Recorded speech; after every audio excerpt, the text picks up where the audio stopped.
इतना पढ़ के क्या करेगी? कलेक्टर बनना है, घर के खर्चे चलाना है, नौकरी करनी है। क्या आपके साथ ऐसा होता है? मेरे साथ भी हुआ था, बहुत ज्यादा, पर अब नहीं होता। मैंने सबकी सोच बदल दी। लड़की कोई मूर्ति नहीं है जो सोचती नहीं है, समझती नहीं है, कुछ कर नहीं सकती है। अक्सर लोग कह देते हैं मजाक मजाक में या सीरियसली, लड़कियों के पास दिमाग नहीं होता, पर कोई ये नहीं बताता है कि लड़कियों के सोचने समझने की शक्ति को सीमित कर दिया जाता है, उसे आगे बढ़ने नहीं दिया जाता है। आज भी बहुत ऐसे जगह हैं जहां लड़कियों को हर बात पे रोका और टोका जाता है, पढ़ाई के लिए भी मना किया जाता है। आज भी ऐसे माता पिता हैं जो संकुचित सोच वाले हैं, जो अपनी बेटियों को इसलिए पढ़ा रहा है तो ताकि उनकी शादी अच्छे घर में हो सके, उनको एक अच्छा रिश्ता मिल सके। इसलिए नहीं कि उनकी बेटी डिपेंडेंट हो जाएगी, उसके सोचने समझने की शक्ति विकसित हो जाएगी, वो डिसीजन ले सकेगी, अपने लाइफ का डिसीजन ले सकेगी, अच्छा बुरा समझ सकेगी, इसलिए नहीं पढ़ा रहा है, जो कि हमारे देश का बहुत ही बड़ा दुर्भाग्य कहा जा सकता है। क्या आपने कभी सुना है किसी माता पिता को अपनी बेटी की पढ़ाई के लिए खेत बेचते हुए, जमीन बेचते हुए या कर्ज लेते हुए? मैंने तो बिल्कुल नहीं सुना। बहुत ऐसे लोग हैं जो पढ़ाना चाहते हैं, अपनी बेटियों को कुछ बनाना चाहते हैं, बट बहुत ऐसे लोग हैं जो अपनी बेटियों को इसलिए ही पढ़ा रहे हैं ताकि उनको एक अच्छा सा रिश्ता मिल सके, नहीं तो वो बिल्कुल ना पढ़ाए। अगर लड़कों की तरफ से डिमांड ना हो तो वो बिल्कुल ना पढ़ाए, मैं सच बता रही हूँ। और कुछ लोग तो इसलिए भी पढ़ा रहे हैं क्योंकि सरकार ने बहुत ही ज़्यादा व्यवस्था कर दिया है, खाने का, कपड़े का, सैनिटरी पैड का, स्कॉलरशिप, हर चीज़ के लिए सरकार पैसे दे रही है। इसलिए बहुत लोग हैं जो स्कूल में एडमिशन करा के अपने बेटियों को पढ़ने के लिए भेज रहे हैं। साइकिल के लिए, किताब के लिए, बैग के लिए सरकार हर चीज़ की व्यवस्था स्कूल में कर दी है। इसलिए वो अपनी बेटियों को थोड़ा पढ़ने के लिए भेज दे रहे हैं कि थोड़ा तो फायदा हो जाएगा। अच्छा, कुछ लोग इसलिए भी पढ़ा रहे हैं ताकि जो स्कॉलरशिप मिलता है या ड्रेस का जो पैसा मिलता है उनको, वो उनके दहेज के लिए इकट्ठा हो सके। सुन के बुरा लग रहा होगा बट ये सच्चाई है। कुछ दिन पहले की ही घटना है। मेरे स्कूल में एक औरत आती है, शायद उनकी बेटी का पैसा अकाउंट में अभी नहीं गया था, तो आके बहुत ही झल्लाती हुई बोलती है, आपको नहीं पता है कि हम लोग कितने गरीब हैं? बड़की बेटी का शादी जो है उसी पैसे को इकट्ठा करके हमने किया था। आप इसका पैसा हर साल नहीं भेज रही हैं तो इसका शादी कैसे होगा? मतलब सरकार पढ़ने के लिए नहीं, उनको दहेज के लिए पैसा दे रहे हैं। ये सुन के मुझे बहुत ही बुरा लगा, बट ये सच्चाई है कि लोग उस पैसों को पढ़ाई के लिए नहीं, लोग उस पैसे का यूज पढ़ाई के लिए नहीं, दहेज के लिए जमा कर रहे हैं। तो सरकार तो बहुत मदद कर रही है और बहुत ही ज़्यादा मदद मिल रही है। एग्जाम्पल हम ले सकते हैं कि 10वीं पास करने के बाद सरकार लड़कियों को 10,000 रुपया दे रही है, +2 के बाद उसको 25,000 रुपया मिल रहा है, ग्रेजुएशन करने के बाद पहले 25 मिलता था लेकिन अभी 2 गुना हो गया है, 50,000। सरकार ने अनाउंस किया है कि 50,000 रुपये मिलेगा। तो ये बहुत ही बड़ा मतलब बड़ा नहीं कहेंगे लेकिन छोटा भी नहीं कहेंगे, पढ़ाई के लिए बहुत बड़ा योगदान समझिए। तो आप थोड़ा सा अपने बेटियों की पढ़ाई पे ध्यान दीजिए। जो भी मेरा वीडियो देख रहा है, भाई बहन, माता पिता जो भी देख रहा है, मैं उनसे रिक्वेस्ट करूंगी कि अपनी बेटियों के पढ़ाई के बारे में सोचिए। अब क्यों नहीं सोचते कि अगर आपकी बेटी पढ़ लिख लेगी तो अपनी जिंदगी का निर्णय सही ले पाएगी।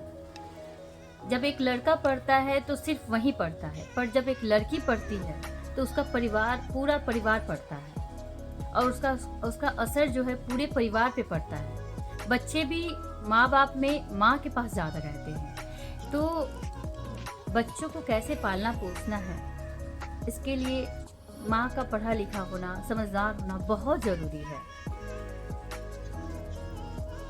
एक लड़की पढ़ी लिखी होती है तो घर का मैनेजिंग भी अच्छे से करती है, घर अच्छे से संभालती है, जॉब भी कर सकती है, बच्चों का पालन पोषण भी कर सकती है, बच्चों को पढ़ा भी सकती है, बहुत कुछ। तो एक लड़की का पढ़ा लिखा होना हमारे समाज के लिए बहुत ही बड़ा योगदान है। तो अपनी बेटियों के पढ़ाई पर फोकस कीजिए। अच्छा, शादी के लिए जब माँ बाप बात करते हैं तो अक्सर अपनी बेटियों से एक लाइन बोलते हैं, इससे अच्छा रिश्ता तुमको नहीं मिलेगा। अच्छा रिश्ता मिल रहा है इसलिए तुम्हारी शादी करना चाहते हैं, कर लो, इससे अच्छा रिश्ता तुमको नहीं मिलेगा। इसका मतलब समझ रहे हैं आप उसके मनोबल पे उसी समय वार कर रहे हैं, जिसके बारे में आपको किसी और ने बताया है, जिस लड़के को आप जानते भी नहीं अभी ठीक से, उससे कंपेयर करके कह रहे हैं कि तुम उससे अच्छी नहीं हो, तुम उससे अच्छी अपनी लाइफ में नहीं कर सकती हो। आप उसको उसी समय इतना कमजोर दिखा देते हैं, जो कि बिल्कुल भी सही नहीं है। ठीक है, शादी करना जिंदगी का एक हिस्सा है, पूरी जिंदगी नहीं है।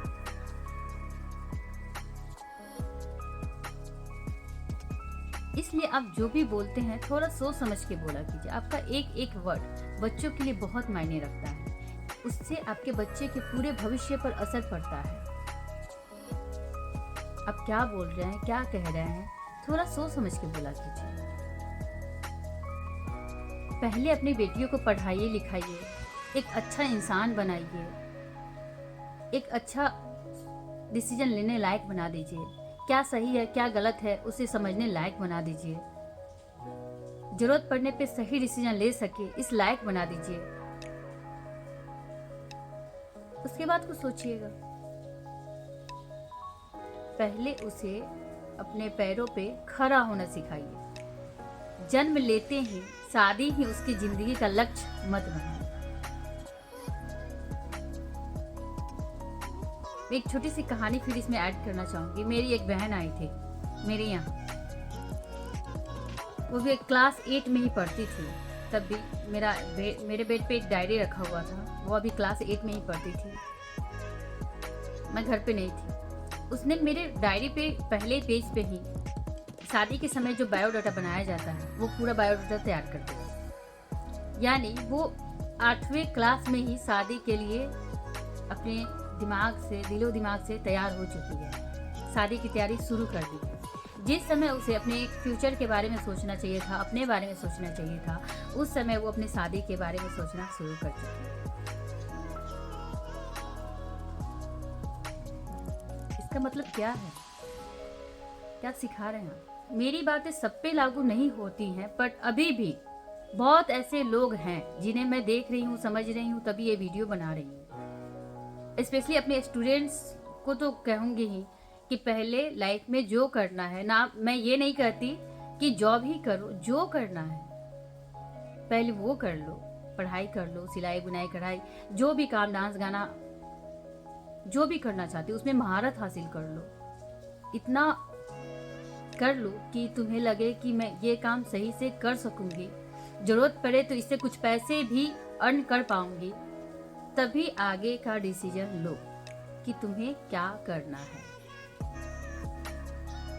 अभी जब 10th का रिजल्ट आया था तो मैं टॉपर्स का इंटरव्यू देख रही थी। आप इंटर और मैट्रिक और इंटर दोनों में देखे ही होंगे कि ज़्यादातर लड़कियां ही टॉपर हैं।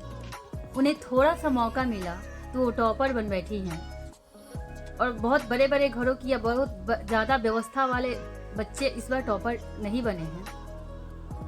तो मैं जब लड़कियों का और उनके माता पिता का जब इंटरव्यू देख रही थी तो वो कह रहे हैं, उनके पिता ही कह रहे थे कि हमको ज़्यादा नॉलेज नहीं है, हम तो कमा के ला के उनकी मम्मी को दे देते हैं, वही बच्चों को पढ़ाती लिखाती हैं, किसको कहाँ भेजना है, कैसे पढ़ाना है वही जानती हैं। तो एक बहुत ही बड़ा एग्जाम्पल है हमारी सोसाइटी के लिए कि जब एक औरत शिक्षित होती है, जब एक औरत शिक्षित होती है, एक लड़की शिक्षित होती है, तो उसका पूरा परिवार शिक्षित होता है। लड़की भी इंटरव्यू में कह रही थी कि मेरी माँ भी साथ साथ पढ़ती है, मुझे पढ़ाती है, कैसे पढ़ना मुझे समझाती है, वो भी पढ़ी लिखी है, मुझे माँ से बहुत ही ज़्यादा मोटिवेशन मिलता है। मेरे साथ एक फ्रेंड की तरह रहती है। मुझे कोई भी दिक्कत होता था मैं माँ से शेयर करती थी। मुझे बहुत ही अच्छे से उन्होंने पढ़ाया, कैसे पढ़ना है उन्होंने सिखाया। अगर आप लोग चाहे तो इन सब बातों से भी आप लोग बहुत सारा चीज़ सीख सकते हैं। आप चाहे तो ये सब इंटरव्यू देख सकते हैं। मेरा सभी माता पिता से एक ही रिक्वेस्ट है कि अब बेटा बेटी में ज़्यादा अंतर रह नहीं गया है। अगर आप बच्चों को सही तरीके से पढ़ाते हैं, परवरिश करते हैं, स्पेशली बेटियों को, तो वो आपको शारीरिक और आर्थिक रूप से दोनों तरफ से मदद करेगी। आप अपनी बेटियों के लिए कर्ज ले सकते हैं, खेत बेच सकते हैं, उन्हें पढ़ा सकते हैं, अच्छे से पढ़ाइए लिखाइए। एक समय बाद वो आपका खेत वापस दिलवा देगी, निश्चित रूप से दिलवाएगी।